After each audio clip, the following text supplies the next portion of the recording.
Si tratta di un piatto di origine contadina molto diffuso soprattutto nella zona di Elice, di Anellini e la Pecorara. In una planetaria munita di frusta K mettiamo la semola rimacinata di grano duro,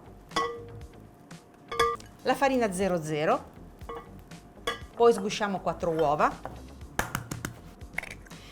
Se le uova fossero grandi non avreste bisogno di aggiungere liquido, ma siccome sono medie probabilmente ci vorrà un po' di acqua, io aggiungo anche un goccino di olio.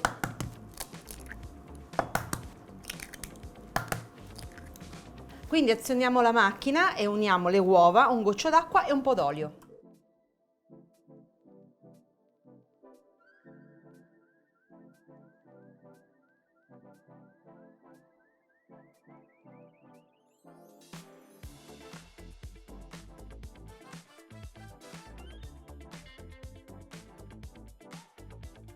Ecco, l'impasto si è quasi formato, adesso lo lavoriamo a mano per renderlo un pochino più liscio e omogeneo e formiamo poi una pallina. Ecco qua, l'impasto è abbastanza liscio, adesso facciamo una pallina come vi ho detto e lo mettiamo sotto una ciotola rovesciata a riposare per almeno mezz'ora.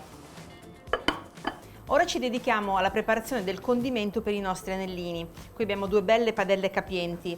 Nella prima mettiamo un filo di olio extravergine di oliva e aggiungiamo sedano, carote e cipolla tagliati in piccolissimi cubetti. E ora facciamo rosolare tutte queste verdure per almeno 10-15 minuti a fuoco basso. Nel frattempo, in quest'altra padella aggiungiamo anche qui un po' di olio extravergine di oliva.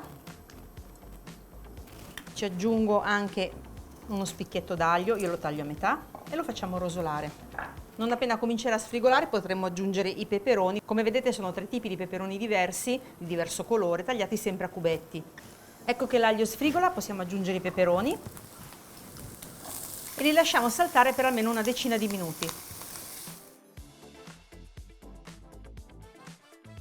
Il soffritto, come vedete, si è consumato e quindi adesso possiamo aggiungere la passata di pomodoro. Aggiungo un po' di sale e la lasciamo leggermente addensare.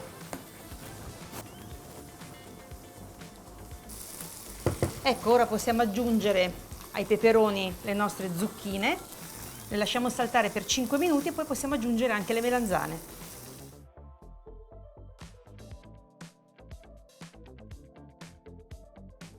Ecco che le nostre verdure sono pronte, possiamo spegnere il fuoco, vedete le abbiamo fatte ben rosolare. Mi raccomando, una volta che unite le melanzane alzate il fuoco e cuocetele in modo vivace. Il sugo si è addensato. Allora, adesso schiacciamo la ricotta di pecora perché poi andremo ad aggiungerla al sugo.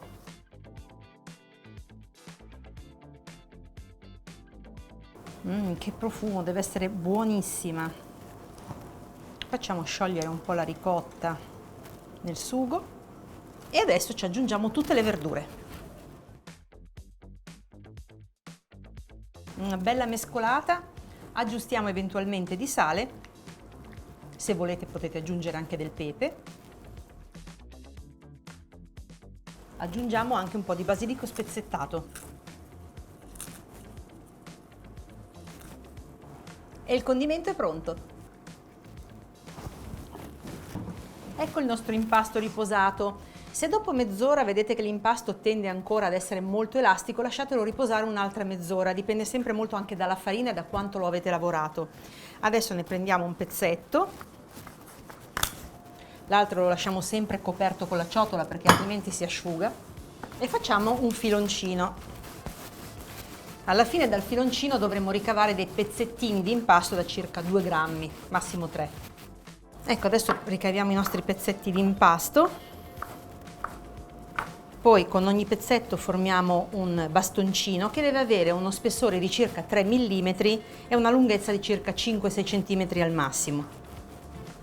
Una volta che abbiamo ottenuto il nostro bastoncino, lo pieghiamo sul dito e lavoriamo la chiusura in questo modo, in modo da saldarla. Ed ecco il primo anellino. L'impasto è piuttosto asciutto, quindi se non li sovrapponete potete metterli direttamente su un canovaccio senza farina. Vi consiglio di non sovrapporli comunque.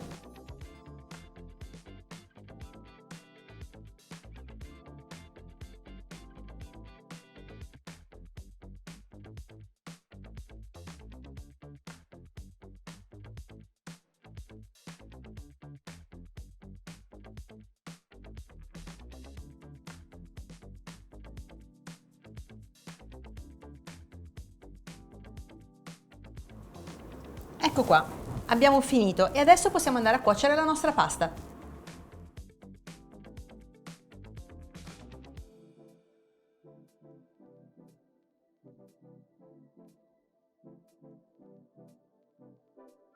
È il momento di cuocere la pasta, infatti qui ho una pentola di acqua in ebollizione, l'ho già salata. Prendiamo la nostra pasta e ce la caliamo. Questo è un impasto piuttosto calloso e quindi ci vorranno almeno 12-14 minuti di cottura. E nel frattempo noi ci dedichiamo a grattugiare il pecorino romano DOP. Ecco, abbiamo quasi finito di grattugiarlo. Io non lo userò soltanto per spolverare i piatti una volta che saranno pronti, ma lo metto anche dentro il sugo una volta che ci sarà già anche la pasta. A fuoco spento, mi raccomando.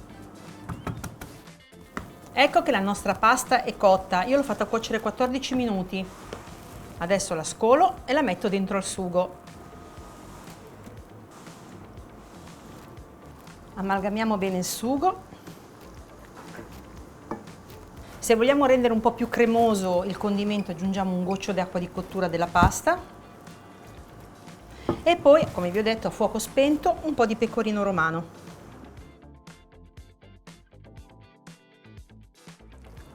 E siamo pronti per impiattare. Ecco il mio piatto di anellini pronto per essere mangiato, ma prima mettiamo ancora un po' di pecorino romano sulla superficie, qui. 2 foglioline di basilico, a me fanno una gola, ma prima di assaggiarli vado a fare una foto.